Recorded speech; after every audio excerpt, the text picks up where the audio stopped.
Au Mali, il n'y a officiellement plus de président ni de premier ministre de transition. Bandao et Mokhtar Ouane ont démissionné jeudi en présence de la mission de diplomates venus les voir à la base militaire de Kati, à une quinzaine de kilomètres de Bamako.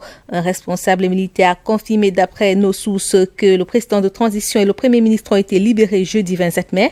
Ces démissions dont on ignore les conditions mais qui figuraient parmi les multiples scénarios possibles depuis le coup de de lundi maintiennent une inconnue totale sur la suite des événements dans ce pays crucial pour la stabilité du Sahel plongé depuis dans une crise sans précédent. Mais le nouvel homme fort a clairement laissé entendre à la délégation de la médiation qu'il prenait les choses en main jusqu'à nouvel ordre.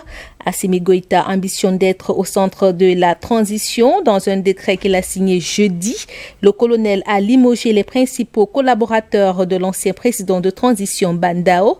Et pour montrer qu'il est le chef, ce vendredi 28 mai, il a convoqué pour un échange les partis politiques et la société civile malienne.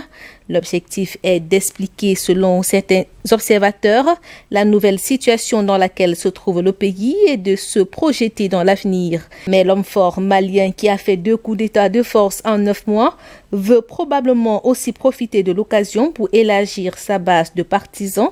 Le colonel Assimi Goïta a déjà reçu des responsables du M5, mais une frange de ce mouvement condamne le coup de force et n'entend pas travailler avec lui. Pour le moment, en tout cas, plusieurs autres partis politiques sont sur la même ligne. Le coup de force est également dénoncé par des associations de défense des droits de l'homme.